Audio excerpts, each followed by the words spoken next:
பார்வையாளர் அனைவருக்கும் தமிழம் மலையொலியின் அன்பு வணக்கம். இன்று நாம் பார்க்க இருக்கின்ற தலைப்பு வேடன் விடுதலை குரலா, பாப் மாறிலி இறப்பதில்லை என்பது குறித்து நம்ம பேச இருக்கிறோம். கடந்த ஒரு வார காலமாக இணையதளம் முழுமைக்கும் ஃபேஸ்புக்காக இருக்கட்டும், ட்விட்டராக இருக்கட்டும், இன்னும் சொல்லப்போனால் யூடியூப் சேனலு, அதோடைய ஷார்ட்ஸு, இது எல்லாத்தையும் ஆக்கிரமித்து இருக்கின்ற ஒரே பேர் வேடன். வேடன் இப்படி பாடுகிறார். வேடன் தானே இசையமைத்து, தானே வடிவமைத்து, தானே வரிகளை எழுதி, தானே பாடக்கூடிய வல்லமை உடையவர். வேடன் இன்னென்ன விடுதலைக்காக எல்லாம் பாடியிருக்கிறாரு. வேடன் பாலஸ்தீனத்தினுடைய கொடியை பின்னுக்கு கட்டிக்கிட்டு பாடுகிறாரு. வேடன் விடுதலை குரலா, ஈழ விடுதலை குறித்து, சிரியா விடுதலை குறித்து, சாதிய இழிவு குறித்து இதெல்லாம் பாட்டா பாடுறாரு. இப்படின்னெல்லாம் செய்திகள் வந்த பிறகு அதை கூடவே இன்னும் பல செய்திகள். வேடனுக்கு கேரள கம்யூனிஸ்ட் அவர்கள் அரசினால் அச்சுறுத்தல் இருக்குது. வேடனுக்கு கேரளாவில் இருக்கிற RSS சங் பரிவார அமைப்புகள் சிறையில் அடைப்பதற்காக வழக்கு தொடுத்திருக்கின்றது. வேடனுடைய உயிருக்கு ஆபத்து இருக்கின்றது. இதுபோல செய்திகளும் கூடவே வந்த பிறகு வேடன் குறித்து, அவருடைய பின்பலம் குறித்து தெரிந்து கொள்ள போதுதான் 2008 சிங்கப்பூர் வழியாக சிட்னி போகின்ற ஒரு விமான பயணம். அந்த விமான பயணத்தில் ஒரு டாக்குமெண்ட்ரியை பார்ப்பதற்கான வாய்ப்பு நமக்கு கிடைச்சிது. அந்த டாக்குமெண்ட்ரியினுடைய பெயர் இந்த ரூட்ஸ் ஆஃப் மேன் அப்படிங்கிற டாக்குமெண்ட்ரி. அந்த டாக்குமெண்ட்ரி முழுக்க பாப் மார்லி அவர்களுடைய வாழ்க்கை, அவருடைய பாடல், அவர் இசை, அந்த ஜமைக்காவினுடைய விடுதலைக்கு அந்த இசை நிகழ்த்திய அற்புதங்கள், அவருடைய இறப்பு, இது குறித்து இருக்கின்ற ஒரு 59 நிமிட அளவிலான டாக்குமெண்ட்ரி. அதன் பிறகு 2024 த ஒன் லவ் என்கின்ற பெயரில் அவருடைய வாழ்க்கை முறையும் அவருடைய போராட்டங்களும் படமாகவே வந்துருச்சு. இப்போ இதெல்லாம் பார்த்த பிறகு வேடனுக்கு இப்போதைக்கு இருக்கின்ற பிரச்சனைகள் குறித்தெல்லாம் கேட்ட பிறகு பாப் மார்லி இறப்பதில்லை, வேடன் போன்றோர்கள் மூலமாக வாழ்ந்து கொண்டிருக்கிறார் என்று தான் சொல்ல தோணுது. உங்களுக்கு ஒரு கேள்வி வரலாம், அவ்வளோ பெரிய இசை ஜாம்பவான், தனக்கென்று ஒரு இசை வடிவத்தை உருவாக்கியவர், ஜமைக்காவினுடைய விடுதலைக்காக மிகப்பெரிய அளவில் போராட்டங்களை தன்னுடைய இசை வடிவில் நிகழ்த்தியவர், ஜமைக்காவில் நிகழ்த்தப்படும் அந்த ஆதிக்கத்துக்கு எதிராக அமெரிக்க முழுமைக்கும் தன்னுடைய பாடலால் விடுதலை குரலை ஒலித்த ஒரு பாப் மார்லிங்கிற ஒரு ஆளுமையை கொண்டுட்டு ஒரு பொடியனுடன் நீங்கள் ஒப்புறீங்களே அப்படிங்கிற ஒரு கேள்வி உங்களுக்கு வருவது நியாயம்தான்.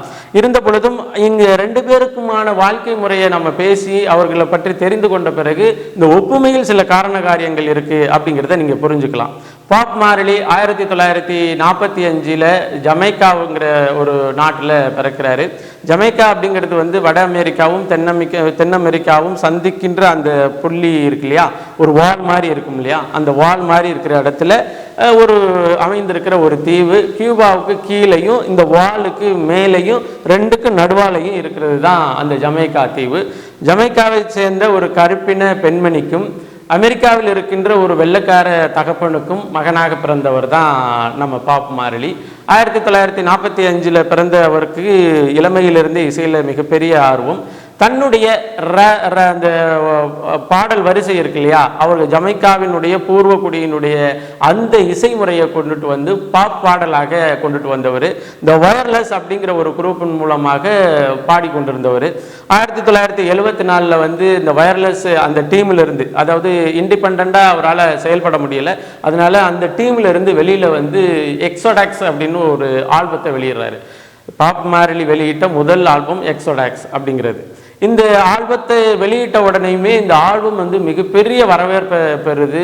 உலகம் முழுமைக்கும் பெரிய வரவேற்பை பெற்ற பிறகு பாப் மார்லி குறித்த ஆர்வம் உலகளாவிய இசை ரசிகர்களுக்கு ஏற்படுது. அதன் பிறகு அவருடைய பாடல் மிகப்பெரிய அளவில், கிட்டத்தட்ட உலகத்திலேயே இன்று வரலையும் அந்த பாடல் கேசட்டு விற்பனையை யாரும் பீட் பண்ணவே முடியலை. 73 மில்லியன் கேசட்டுகளை 1974 வெளியான எக்ஸோடெக்ஸ் அப்படிங்கிற அந்த ஆல்பமானது 73 மில்லியன் அளவிற்கு விற்று தீர்த்தது. அந்த இசை சாதனையை இன்ன வரையிலையும் யாராலையும் முறியடிக்க முடியல அப்படிங்கிறதான். 1974 தன்னுடைய இண்டிபெண்டன்ட் மியூசிக்கை தொடங்கின அவர் கிட்டத்தட்ட 1980 வரலையும் அவருடைய தொடர்ச்சியான பாடல்கள், ஆல்பங்கள் வெளியிட்டு வந்தது. அவருடைய எல்லாமே, அவருடைய ஆல்ப வரிசை இருக்கு இல்லையா, அதனுடைய பேரே ரொம்ப பிரமிப்பாக இருக்கும். எக்ஸோடாக்ஸ் முதல் ஆல்பம் வெளியேறு அப்படிங்கிறது. வெளியேறு அப்படிங்கிறது என்னன்னா, நீங்கள் அந்த இதில் இருக்கு பார்த்தீங்கன்னா, நீங்கள் பைபிளை படிக்கும் பொழுது எக்ஸோடெக்ஸ் அப்படிங்கிற வார்த்தை வரும். எக்ஸோடெக்ஸ் அப்படிங்கிறது வந்து எகிப்திலிருந்து வெளியேறுவது அப்படின்னு சொல்லியிருக்கும். அதன் பிறகு அந்த வார்த்தையானது எக்ஸோடெக்ஸ் அப்படிங்கிறது வந்து ஒரு ஏகாதிபத்தியத்திலிருந்து, ஒடுக்குமுறையிலிருந்து, அடிமை தலையிலிருந்து வெளியேறு அப்படிங்கிறதுக்காகலாம் பயன்படுத்துகிற முதல் வார்த்தை தான் எக்ஸோடெக்ஸ் அப்படிங்கிறது. அதன் பிறகு நிறைய ஆல்பம் 1981 இறந்து போகிறாரு. தன்னுடைய 36வது வயதில் இறந்து போயிடுறாரு. அவருடைய இறப்பு வந்து ஓரல் கேன்சர் மூலமாக நடந்துச்சு. அவருக்கு கேன்சர் வந்து இறந்து போயிருச்சு அப்படின்னு சொல்லி சமூக கணக்குகளை காமிச்சிருக்கிறாங்க. அதன் பிறகு அவருடைய மனைவி வந்து இல்ல, என்னுடைய கணவர் வந்து ஓரல் கேன்சரால இறக்கல, அவருக்கு கொடுக்கப்பட்ட உணவுப் பொருள்களில் வந்து ஏதோ ஒன்று கலந்து கொடுத்து அவரை வந்து இறப்புக்கு உள்ளாக்கி இருக்கிறாங்க அப்படின்னு சொல்லிட்டு அவருடைய இறப்பு 1981 நடந்த பிறகு 84 வரலையும் பெரிய சர்ச்சைகள்லாம் அதில் ஓடிக்கிட்டு இருந்தது. ஆனால் இவருடைய பாடல் வந்து ஜமைக்காவில் இருந்த அமெரிக்காவினுடைய ஏகாதிபத்தியத்திற்கு எதிராக பாடிக்கொண்டே இருந்தார். ஜமைக்காவில் வந்து ஒரு இசை நிகழ்ச்சி, இதில் வந்து நீங்கள் பாடக்கூடாது, உங்களுடைய உயிருக்கு ஆபத்து அப்படின்னு சொல்லிட்டு அங்கே ஜமைக்காவில் இருக்கின்ற அமெரிக்க ஏகாதிபத்தியத்திற்கு அடிபணிந்து நடக்கின்ற ஒரு அரசு வந்து அவர்கிட்ட சொல்லுது, இல்லை மேடையிலேயே என்னுடைய உயிர் போனாலும் சரி நான் இங்கே பாடி தான் ஆவேன் அப்படின்னு சொல்லிட்டு பாடின ஆள் தான் நம்ம பாப் மார்லி. அது மாதிரி விடுதலை குரல் எல்லா இடத்துலையும் உலகத்தில் வந்து ஒடுக்கப்பட்ட இனங்களுக்கு எதிராக தொடர்ச்சியாக விடுதலை குரலை தன்னுடைய பாப் பாடல்கள் மூலமாக கொடுத்தவர் வந்து பாப் மார்லி. அதை தாண்டி வந்து அவருடைய ஹேர் கட்டை பார்த்தீங்கன்னா ஒரு ராஸ்தீரிய அந்த அமைப்பு முறையை சேர்ந்தவர். ராஸ்தீரிய அமைப்பு முறை அப்படிங்கிறது வந்து ஆர்த்தடாக்ஸ் கிறிஸ்டியானிட்டியிலிருந்து விடுதலை உணர்வோடு உள்ள கிறிஸ்டியானிட்டி. அவரை பொறுத்தவரையிலையும் 1930 74 வரலையும் அந்த ஜமைக்காவை ஆண்ட ஒரு மன்னர். அந்த மன்னரை வந்து கடவுளாகவே ஜமைக்கா மக்கள் பார்த்தார்கள்.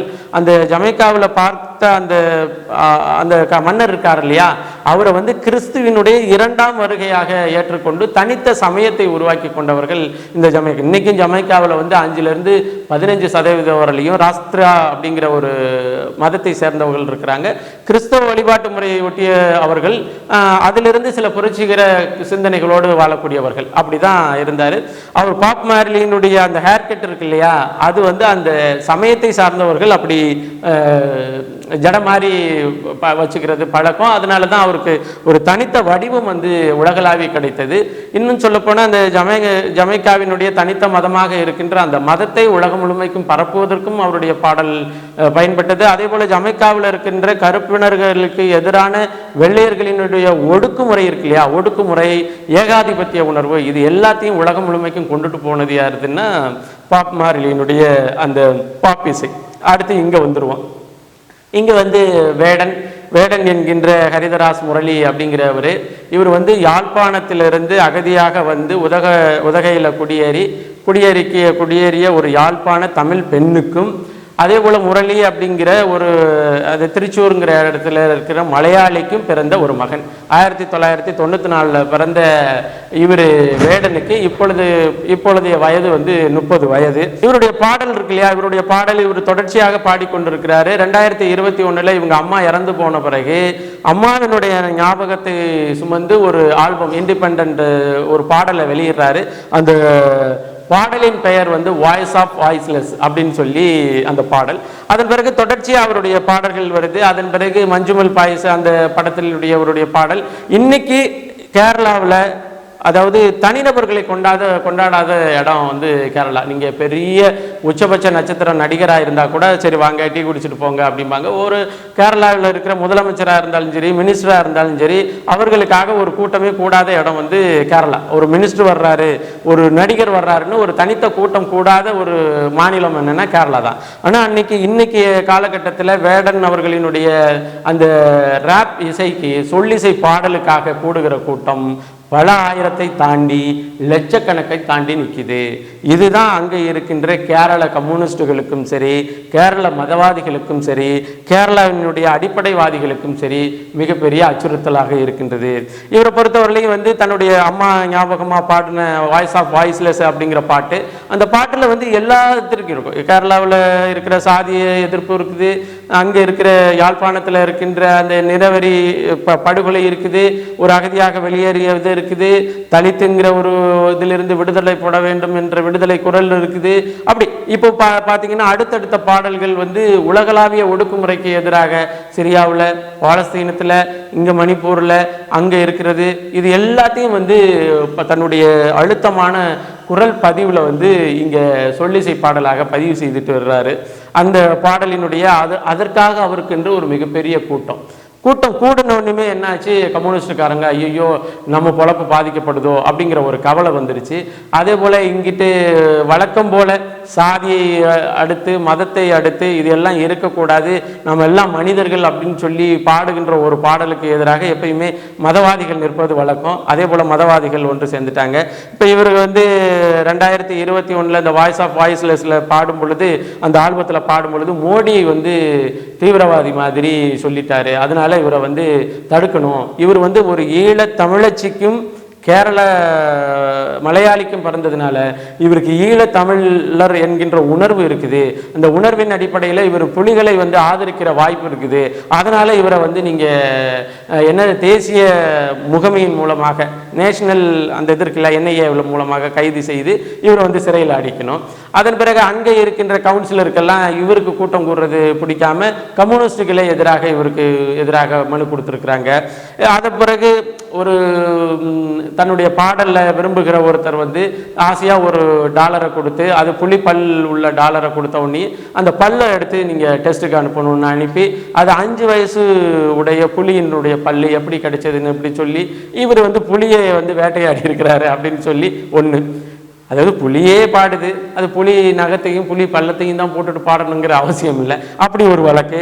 அதன் பிறகு இவர் வந்து மிருகவதை தடை சட்டம், அப்புறம் போதை இது சட்டம், அப்புறம் வந்து மீட்டு காலத்தில் இவர் வந்து பெண்களுக்கு பாலியல் தொல்லை கொடுத்தாருன்னு இப்படி பல வழக்குகள் எப்படி வந்து ஜமைக்காவில் ஒரு ஒற்றுமை ஏற்பட வேண்டும் என்று விடுதலை குரலாக பாடிய நமது பாப் மார்லிக்கு எதிராக அந்த அரசு பல வழக்குகளை தொடுத்ததோ அதே போல இங்கே வழக்குகள் தொடுக்கப்படுகிறது.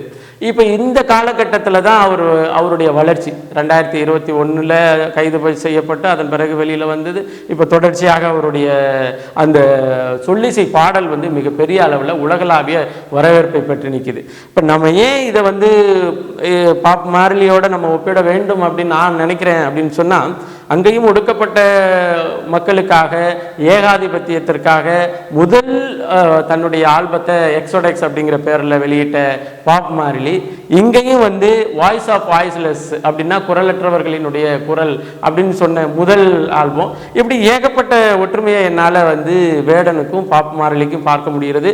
அங்கேயும் பார்த்தீங்கன்னா ஒரு ஜமைக்காவை சேர்ந்த ஒரு பூர்வக்குடியை சேர்ந்த கருப்பின பெண்ணுக்கும் ஒரு பிரிட்டிஷ் என்னுடைய வெள்ளைக்காரனுடைய வெள்ளையரும் தாய் தந்தைக்கும் பிறந்த ஒரு ஆளா பாப் மார்லி. இங்கேயும் பார்த்தீங்கன்னா யாழ்ப்பாண தமிழச்சிக்கும் ஒரு மலையாளிக்கும் பிறந்த ஒரு மகனாக வேடன். இப்படி நிறைய ஒற்றுமைகள், இப்போ நிறைய வழக்குகள் அப்படின்னு இருக்கு, அங்கேயும் இருந்துச்சு இங்கேயும் இருக்குது. இப்போ பார்த்தீங்கன்னா அதாவது பாப் மார்லி கூட ஒரு நிறவெறிக்கு எதிராக ஒடுக்குமுறைக்கு எதிராக பாடுபட்டு தன்னுடைய பாடல்களை பாடினார். அதை தாண்டி இங்கே இருக்கின்ற அடிப்படை நாதமாக இருக்கின்ற வர்க்க விடுதலை மற்றும் சாதிய ஏற்றத்தாழ்வு, மத துவேஷம், இதுக்கு எதிராக இவர் பாட்டு பாடுறாப்புல.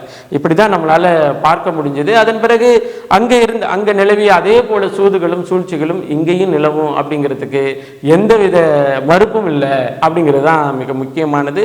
தொடர்ச்சியாக அதாவது நீங்கள் விடுதலை அப்படிங்கிறது, விடுதலை உணர்வு அப்படிங்கிறது வந்து ஒருத்தர் சொல்லி நிற்காது அல்லது ஒருத்தர் சொல்லி வராது, அதுவாகவே தானாகவே வந்துடும். இப்போ நீங்கள் இஸ்ரேல் வந்து இன்று பயங்கரவாதத்தினுடைய முகமாக பார்க்கப்பட்டாலும் இஸ்ரேல் ஒரு காலத்தில் தன்னுடைய விடுதலைக்காக ஆற்றிய பங்கு அப்படின்னு சொன்னால் உலகினுடைய அறிவியல் தளத்தையும் உலகினுடைய அறிவு தளத்தையும் அறிவியல் தளத்தையும் பொருளாதார தளத்தையும் இசை தளத்தையும் இப்போ கைப்பற்றியது தான் இஸ்ரேல். யூதர்கள் வந்து முதல்ல உலகளாவிய வந்து மிகப்பெரிய பணக்காரர்களானாங்க, மிகப்பெரிய சயின்டிஸ்ட் ஆனாங்க, மிகப்பெரிய பாடகர்களானாங்க, மிகப்பெரிய அசைக்க முடியாத பெரிய ஆளுமைகளானாங்க. அதன் பிறகு இந்த நாளும் சேர்ந்த பிறகு உலகத்தின் எந்த மூலையில் இருந்தாலும் எனக்கு இந்த ஊரில் இந்த இடத்துல எனக்கு இன்னும் ஒரு நாடு வேணும்னு சொன்னோன்னையும் உலக நாடுகளை சேர்ந்து உருவாக்கி கொடுத்தது இன்றைய பாலஸ்தீனினுடைய பகுதியாக இருந்த இன்னைக்கு இஸ்ரேல் வந்து கொஞ்சம் கொஞ்சமாக இருந்து தன்னை விரிவுபடுத்திக் கொண்டது. இப்போ நம்ம அந்த பஞ்சாயத்துக்கு போக வேண்டியதில்லை. ஆனால் ஈழ விடுதலை ஒரு விடுதலை அப்படின்னு நாம் நினைக்கிறோம் அப்படின்னு சொன்னால், இன்னைய காலகட்டத்தில் அந்த விடுதலையானது ஒரு சர்வதேச அரசியலாக மாற்றி வைக்கப்பட்ட பிறகு உலக அளவில் தமிழர்கள், குறிப்பாக ஈழத்தமிழர்கள், உலகினுடைய பொருளாதார பலத்தை, உலகினுடைய அறிவியல் பலத்தை, உலகினுடைய தவிர்க்க முடியாத ஆளுமைகள் என்ற உயரத்தை அடைய வேண்டும். அப்படி அடையும் பொழுதுதான் நீங்கள் கேட்காமலே நீங்கள் நினைக்கிற ஒரு நாட்டை இந்த உலகமே உருவாக்கி தருவதற்காக வேலை செய்யும். அப்படி தான் நாம் வந்து வேடன் அவர்களினுடைய அந்த பாடல்களை அந்த விடுதலை குரலாக நாம் பார்க்குறோம். குறிப்பாக இருக்க தான் செய்யும். கொலை மிரட்டல் இருக்கும், அச்சுறுத்தல் இருக்கும், இன்னும் பல்வேறு வழக்குகள் போடப்படும், இன்னும் மூர்க்கமான எதிரான செயல்பாடுகள் இருக்கும். இவற்றையெல்லாம் பார்த்து இவற்றிலிருந்தெல்லாம் தற்காத்து கொண்டு தன்னைத்தானே தொடர்ச்சியாக இந்த விடுதலை காலத்தில் ஈடுபடுத்தி கொண்டு வந்தார்னா பாப் மார்லியினுடைய வாழ்க்கை முறை மாதிரி தம்பி வேடனுடைய வாழ்க்கை முறையும் மாறும். அதில் எதுவும் பிரச்சனை இல்லை. ஏன்னா அவருக்கு 36 வயசில் அவர் இறந்து போகிறாரு. இவர் வந்து இன்னும் நிறைய சாதிப்பதற்கான தன்னுடைய வேகத்தை இந்த விடுதலை அவர் அதாவது அந்த வேடன் என்கின்ற அந்த தம்பியினுடைய நெஞ்சில் ஆங்கிற அதுக்கு வந்து ஒரு விளக்கம் சொல்கிறாரு. அஞ்சாமை அரசியல், அஞ்சாமை அரசியல், அரசியலுக்கு நான் அஞ்ச மாட்டேன் அப்படிங்கிறது தான் அதனுடைய இதாக பார்க்குறோம். மற்றபடி இந்த செய்தி, இந்த புதிய வருகை, இது எல்லாமே வந்து சேர்ந்து ஒலிக்க வேண்டும். உலகளாவிய இருக்கின்ற ஈழத்தமிழர்கள், விடுதலைக்காக இருக்கின்ற விடுதலை குரல்கள், தமிழர் இந்த பூமி பந்தில் தமிழ் இனத்திற்கென்று ஒரு தமிழ்நாடு, தனி நாடு அமைய வேண்டும், அதாவது தனித்தமிழீழ சோசலிச குடியரசு அமைய வேண்டும் என்று விரும்புகின்ற உறவுகள் எல்லாம் ஒரே கையில் நம்ம சேர்ந்து நின்று இது போன்ற விடுதலை குரல்களை நமது குரலாக எடுத்து உலகமெங்கும் பரப்ப வேண்டும் என்பதை பதிவு செய்து மீண்டும் ஒரு காணொளி பதிவில் இணைவோம். நன்றி, வணக்கம்.